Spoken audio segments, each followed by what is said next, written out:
Hello students, in our today's video we are going to learn about consumer equilibrium. Okay, so what is this consumer equilibrium and what is the law related to this equilibrium? All this we are going to study. So let's start with the definition first of consumer equilibrium. Consumer equilibrium refers to the situation when a consumer is having maximum satisfaction, मतलब ये एक ऐसी situation होती है जहाँ पर consumer को क्या है, ज़्यादा से ज़्यादा सेटिस्फैक्शन मिलता है विथ लिमिटेड इनकम और with limited budget, you can से, मतलब कम से कम पैसे में कंज्यूमर जो है किसी भी चीज़ को यूज़ करके उसका मैक्सिमम सेटिस्फैक्शन ले ले. That is known as what, consumer equilibrium in simple words. ठीक है, this is the simple meaning of consumer equilibrium. ये एक ऐसी पॉइंट या फिर एक ऐसी सिचुएशन है जहाँ पर हम लोग मतलब वी आर द कंज्यूमर्स, हम लोग सबसे ज़्यादा सेटिस्फाइड होते हैं या फिर हम लोग सबसे ज़्यादा क्या बोलते हैं, इक्विलिब्रियम मीन्स संतुष्ट हो जाते हैं, क्योंकि with the given level of income, जो हमारी इनकम है उस इनकम से हम लोग सबसे ज़्यादा सेटिस्फाइड होते हैं. This is the meaning of consumer equilibrium. Okay, so it is the point where consumer secures maximum satisfaction with a given amount of budget. ठीक है, so this is known as consumer equilibrium. It is also known as point of balance. Point of balance means where we are balancing our satisfaction with the limited income. That's why it is called as what, point of balance. Now see, consumer equilibrium can be discussed under two or more situations. इसका मतलब क्या होता है कि हमें कब कब satisfaction मिलता है, हमें कब कब सेटिस्फैक्शन मिलता है, मतलब कंज्यूमर को कब कब सेटिस्फैक्शन मिलेगा. In three cases. See, the first cases in case of single commodity. ठीक है, second cases in case of two or more commodities, third is in case of exactly two commodities. इसका मतलब ये हुआ, फर्स्ट वन देखो, in case of single commodity मतलब consumer को satisfaction कब मिलेगा, जब वो किसी एक सिंगल कमोडिटी को यूज़ कर रहा है. तो हम लोग आज के वीडियो में सिर्फ in case of single commodity we are going to study, right. So just see what is this. Now see the, in case of single commodity means what, I am as a consumer. ठीक है, I am the consumer. I go to the market. I am going to the market to purchase what? To purchase only one commodity. I am being a consumer. I am going to the market to buy only a single commodity. ठीक है, so that I can get maximum satisfaction, so that I am able to get more and more satisfaction. This is the meaning of single commodity. Getting it, children?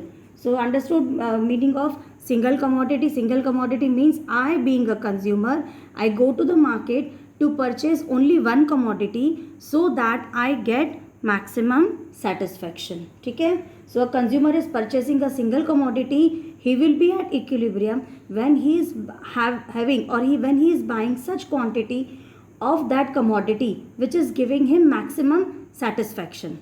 ठीक. Now see second one, in case of two or more commodity मतलब I go to the market to buy many things. मुझे satisfaction कब मिलेगा, ये होता है in case of two or more commodities.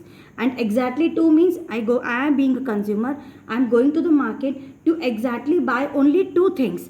And when I buy only two things, what satisfaction I get, that is the meaning of in case of only two commodities. So our today's topic is in case of only one commodity.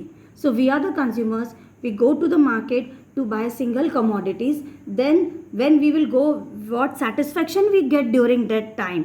हम एक consumer हैं, हम market में जा रहे हैं to buy any commodity, so in that case we are getting some satisfaction. So the satisfaction that we get, that when the situation, then when we are getting satisfied, okay, that point is known as consumer equilibrium. So consumer equilibrium in case of single commodity का एक बार फिर से सुन लो. I am a consumer, I go to the market to purchase only one commodity, right? Then when I will get satisfaction, या मैं कितने units खरीद कर रुक जाऊंगी. ठीक है, अगर मैंने कितने यूनिट्स खरीद लिए और मैं रुक गई, why I am waiting, because I am satisfied during that time. That is the meaning of consumer equilibrium in case of single commodity. Okay, so see, A consumer is a single commodity. He will be in equilibrium, as I told you, when he is buying such a quantity of that commodity which gives him maximum satisfaction. मतलब एक consumer को उस quantity पे उसको equilibrium तब मिलेगा जहाँ पर MU of good X, MU of good X मतलब marginal utility of good X. In the earlier video I explain you the meaning of marginal utility ना, मतलब one more unit of good X. MU क्या है? अगली unit से. MU का मतलब ये होता है ना, अगली यूनिट से मुझे कितना सेटिस्फेक्शन मिलता है, is equal to its price. ये ध्यान रखो. In case of single commodity में क्या है, फिर से सुनो कि MU is equal to price. इसका मतलब कि MU मतलब अगली यूनिट से, MU की अगली यूनिट से मुझे कितना सेटिस्फेक्शन मिल रहा है वो हमारे प्राइस के बराबर हो जाएगा. इसका मतलब जितने पैसे हम देते हैं कि कमोडिटी के लिए, कोई भी कमोडिटी के लिए हम कुछ पैसे देते हैं ना, तो तब तक हमें उसके बराबर का, जब तक हमको उसके बराबर का सेटिस्फेक्शन नहीं मिल जाता है, हम उसे खरीदते रहते हैं. So we keep on buying. कोई भी चीज़ when we buy for the first time we get more satisfaction, right. ठीक है. जब हम उसे कंटिन्यू यूज़ करते रहते हैं, जब हम उसी चीज़ को कंटिन्यू करते रहते हैं बाय करने को, देन क्या हो जाएगा, सेटिस्फेक्शन धीरे धीरे कम हो जाएगा. ये हमने लास्ट वीडियो में पढ़ा था ना. Continuously when you keep on using one thing you get less satisfaction. So whenever in economics students, whenever we study any law, first we see what? First we see the definition, then we see the assumptions, then schedule and then diagram. Okay? So सबसे पहले अब हम लोग इसका क्या देखेंगे? We will see the schedule. See, a consumer equilibrium in case of one commodity. A consumer is in equilibrium at the quantity at which the marginal utility of good X is equal to its price. Just now I told you, no? A consumer is in equilibrium at the quantity at which the marginal utility of good X is equal to its price. Are you seeing? It means what? What will be our formula? MUX is equal to PX. MUX का मतलब क्या होता है? MU मतलब marginal utility. ठीक है. Marginal utility of good X will be equal to price of good X, यानी कि उससे मिलने वाला सेटिस्फैक्शन प्राइस के बराबर हो जाना चाहिए. ये MU है. MU से मिलने वाला सेटिस्फैक्शन किसके बराबर होना चाहिए? प्राइस के बराबर हो जाना चाहिए. So when it will be equal to that I will stop buying that good, right. और इसका एक और फॉर्मूला है, MUX upon PX is equal to MUM. MUM means what? See, MUX upon PX is equal to MUM. यहाँ पे MUM मतलब marginal utility of money expenditure. But we are going to study this only, right? Now in simple terms हमने खर्चा तो कर लिया, तो हर एक पैसे से मुझे कितना satisfaction मिल रहा है. ठीक है. हर एक पैसे से मुझे कितना मतलब मुझे उस पैसे से जो मैंने खर्च किया है उससे मुझे कितना आउटपुट मिला है. So we will remember this only. MUX is equal to PX. ठीक है. मतलब हमने खर्चा तो किया और हर एक पैसे से मुझे कितना आउटपुट मिला, राइट. तो अब हम लोग इसके एजम्पशंस देखते हैं. Let us see the assumptions of this law. Assumptions बहुत ईजी हैं. एजम्पशंस मतलब फर्स्ट पॉइंट क्या है यहाँ पे? एजम्पशन सबसे पहले मैं बता दूँ, मैंने एकदम स्टार्टिंग में समझाया भी था. कोई भी चीज़ का हम लोग इकोनॉमिक्स में पहले अगर लॉ पढ़ते हैं तो उसका डेफिनेशन यानी उसका स्टेटमेंट, और उसके बाद उसका एजम्पशंस, फिर उसका शेड्यूल एंड देन फिर उसका डायग्राम. और एजम्पशंस का क्या मीनिंग होता है? इफ़ यू रिमेंबर, मतलब वो सारी चीज़ें जो हमें इकोनॉमिक्स में कांस्टेंट रखनी पड़ती है. ठीक है. अगर हमें इकोनॉमिक्स में कोई भी लॉ लागू करना है तो हमें क्या करना होता है? कुछ चीज़ों को कांस्टेंट रखना होता है. तो वो कौन सी चीज़ें हैं जिनको हम कांस्टेंट रखेंगे? First point is what? Rational consumer. यहाँ पे रैशनल का मीनिंग होता है समझदार. ठीक है. कंज्यूमर क्या होना चाहिए? समझदार. Consumer should be very much rational. मतलब कंज्यूमर को ये पता होना चाहिए कि मेरे लिए क्या अच्छा है, किस चीज़ का टेस्ट मुझे पहले अच्छा लग रहा था और कब अब उसका टेस्ट ख़राब होता जा रहा है. ये सारी चीज़ें कंज्यूमर को पता होना चाहिए. इसका मतलब कंज्यूमर एक समझदार होना चाहिए. Second assumption is continuous consumption. Earlier also I told you consumption level पे क्या होना चाहिए? कंजम्पशन लेवल कंटिन्यूस होना चाहिए। जैसे हमने कल के वीडियो में देखा था, when we are drinking 1 glass of water continuously we are drinking 5 to 6 glasses of water. It's not that कि आज 2 ग्लास पानी पी लिया और बाकी के 3 ग्लास हमने कल का पानी पी लिए। इसका इसीलिए मैंने बोला है कंटिन्यूस कंजम्पशन, ठीक है। 1 से 2 ग्लास पानी पी लेंगे तो उससे मिलने वाला जो सेटिस्फेक्शन होता है वो कंटिन्यूसली गिरता जा रहा है, ठीक है ना। Third is income must B constant. Income must B constant मतलब मेरे पास जो भी इनकम है या मेरा जो भी अमाउंट ऑफ मनी है वो ज़्यादा नहीं होना चाहिए। इसका मतलब means if I am having more and more money तो मुझे कोई फ़र्क ही नहीं पड़ता है कि मैं सेटिस्फाइड हूँ कि नहीं हूँ, because I have the tendency of spending a lot of money. That's the reason हमारी इनकम जो क्या होनी चाहिए, कॉन्स्टेंट होनी चाहिए, ठीक है। And the last one is marginal utility of a money must be constant. Same ये चीज़ है, मार्जिनल यूटिलिटी मतलब मनी से मिलने वाला जो सेटिस्फैक्शन है वो क्या होना चाहिए, हमारा एकदम कांस्टेंट, ठीक है। Now we will see the schedule of this law. We will see the schedule of consumer equilibrium in case of single commodity. So सी,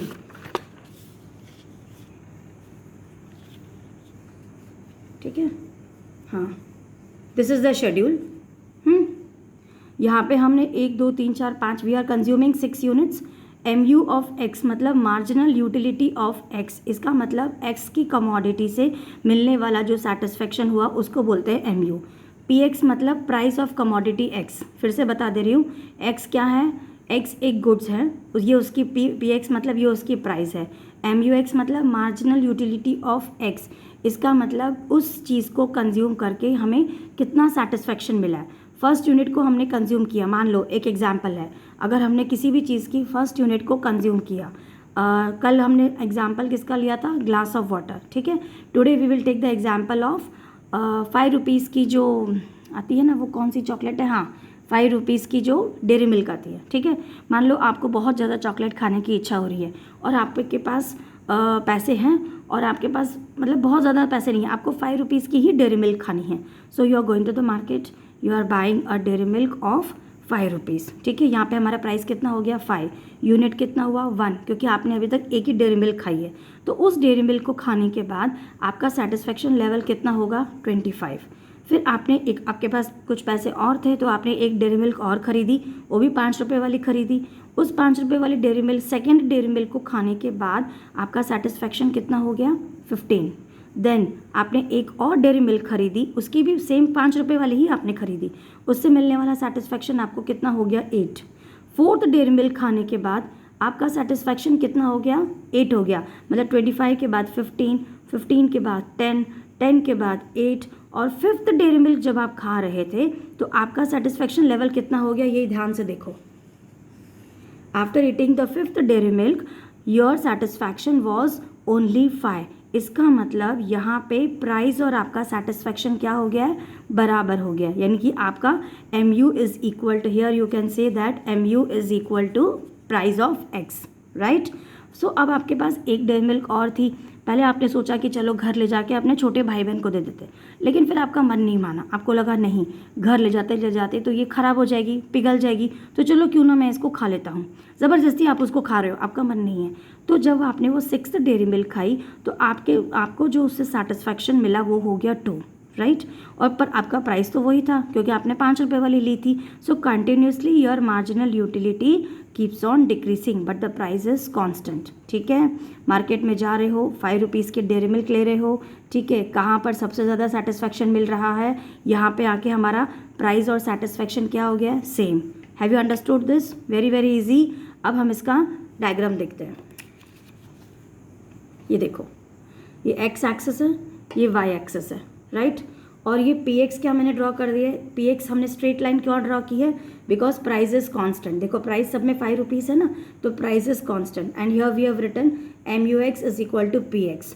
और ये देखो, ये क्या है हमारा, ये MU, ठीक है। यहाँ पे देखो शेड्यूल में एक बार फिर से देखो, MU क्या हो रहा है, MU कंटिन्यूसली डिक्रीज हो रहा है, लेकिन MU हमने फर्स्ट यूनिट से स्टार्ट किया, मतलब यूनिट 1 से स्टार्ट किया, 0 से तो स्टार्ट नहीं किया। इसीलिए मैंने ये लाइन को देखो, इस लाइन को मैंने इससे टच नहीं किया है, इस लाइन को मैंने सेंटर में रखा है क्योंकि यहाँ पे हमारा यूनिट 1 से हम उसका कंज्यूम कर रहे हैं, यूनिट 2 पे हमारा कंजम्पशन कम हो गया 15 हो गया, यूनिट 3 पे 10 हो गया, ऐसे करते करते धीरे धीरे हमारा MU क्या हो जा रहा है, कम हो जा रहा है, MU इज़ गोइंग डाउन, तो इसीलिए मैंने ये लाइन ऐसे ड्रॉ कर दी है, right. So our MU is going down. I hope this is clear to you. So this is our MUX diagram.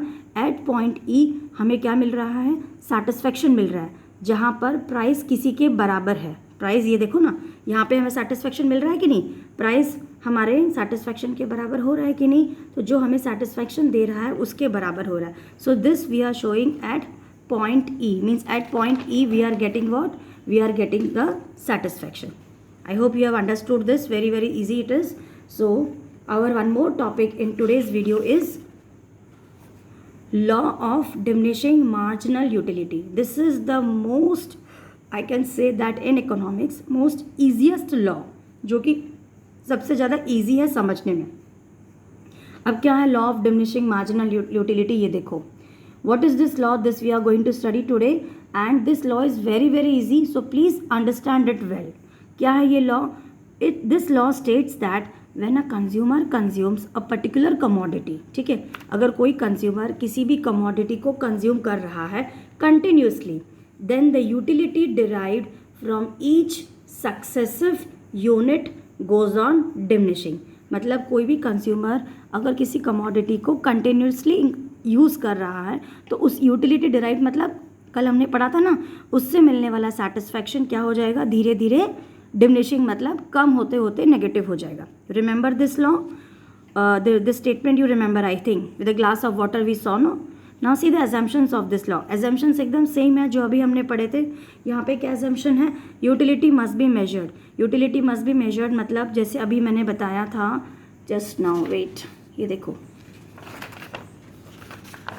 जब हमने फर्स्ट एक डेरिवेल खाई 5 रुपये वाली, तो हमारी यूटिलिटी कितनी थी, 25। तो हमने उसको मेजर कर लिया है कि नहीं, we are measuring this in cardinal number, right. So this is the meaning, first assumption, utility must be measured. Second is rational consumer, मतलब कंज्यूमर एकदम समझदार होना चाहिए। Income must be constant, income constant होनी चाहिए, इनकम हमारी बढ़नी नहीं चाहिए। Quality, quantity and size of the goods must be constant, मतलब जो हम 5 ग्लास या 4 ग्लास पानी का पी रहे हैं वो हमारा कांस्टेंट होना चाहिए, ठीक है। So these are the assumptions, right. So this law states that when a consumer is consuming a particular commodity continuously, then the utility derived from each successive unit goes on diminishing, ठीक है। So this is our law of diminishing marginal utility. किसी भी चीज़ का लगातार consume अगर हम करते हैं तो उससे मिलने वाला सेटिस्फैक्शन क्या हो जाएगा, एकदम कम हो जाएगा, राइट। सो सीधा स्मॉल शेड्यूल, एक छोटा सा शेड्यूल मैंने ड्रॉ किया है law of diminishing marginal utility के लिए। एक छोटी सी चीज़ ले लो, अगर आप किसी भी चीज़ को फर्स्ट यूनिट कंज्यूम करोगे तो आपका मार्जिनल यूटिलिटी, मतलब आपका सेटिस्फैक्शन कितना होगा, 40। सेकेंड टाइम आप उसको यूज़ करोगे तो आपका सेटिस्फैक्शन 50 से क्या हो जाएगा, 40। Third time if you are using, आपका सेटिस्फैक्शन कितना हो जाएगा, 40 से 25। Fourth time if you are using that commodity, your satisfaction goes to 10। Fifth time जो अगर आप उस चीज़ को यूज़ करते हो तो आपका सेटिस्फैक्शन कितना होगा, 0। Sixth time when you are using that commodity, so your satisfaction becomes negative. Very easy. अब इसी चीज़ को डायग्राम में हम बना देंगे, बहुत ईजी है। देखो यहाँ पे यूनिट्स, यहाँ पे मार्जिनल यूटिलिटी ऑफ एक्स, यहाँ पे मैंने क्या कर दिया, यूनिट्स को नंबरिंग दे दिया है 1 2 3 4 5, और यहाँ पे मार्जिनल यूटिलिटी ऑफ एक्स मतलब 10 20 30 40 50 वी हैव पुट। बस अब तो कुछ करना ही नहीं है, ये शेड्यूल के हिसाब से पॉइंट्स यहाँ पे प्लॉट कर देना है। मतलब यूनिट 1 पे कितना MUX है, 50, ये यूनिट 1 है, यहाँ पे 50, तो यहाँ पे एक डॉट लगा देना है। यूनिट 2 पे कितना है, 40, ये रहा हमारा यूनिट 2, यूनिट 40 के सामने 2 लिख दो, एक पॉइंट लगा दो। Unit 3 we are getting 25 marginal utility, so ये हमारा यूनिट 3 है, और ये 20 के बाद 25, तो यहाँ पे मैंने एक डॉट लगा दिया, राइट। फोर्थ यूनिट पे क्या आ गया, 10। अब फिफ्थ यूनिट पे क्या है, 0। देखो फिफ्थ यूनिट पे हमारा ये लाइन थोड़ा ऐसे और नीचे जाना चाहिए, 5 से क्रॉस होकर जाना चाहिए, 0। और सिक्स्थ यूनिट पे क्या होगा, नेगेटिव, मतलब ये लाइन इसीलिए मेरी नीचे जा रही है। इसका मतलब this line, this is law of diminishing marginal utility, ये लाइन नीचे की तरफ जा रही है कि नहीं, इसका मतलब this line shows that this is marginal law of diminishing law of diminishing marginal utility, मतलब किसी भी चीज़ को लगातार अगर हम कंज्यूम कर रहे हैं तो उससे मिलने वाला सेटिस्फैक्शन धीरे धीरे क्या हो जा रहा है, कम और फिर negative, right. This much you have understood children. So in our today's video हमने क्या क्या देखा। सबसे पहले हमने देखा consumer equilibrium, then we saw consumer equilibrium in case of one commodity, right, उसका एजम्पशंस देख लिया। Then we saw its schedule, और उसके बाद हमने उसका डायग्राम देखा। Then we saw this law of diminishing marginal utility which is very very easy. Law of diminishing marginal utility, ये उसके एजम्पशंस हैं, and this is the diagram and this is the schedule and this is the diagram. Okay, I hope you might have understood this much. Thank you for watching.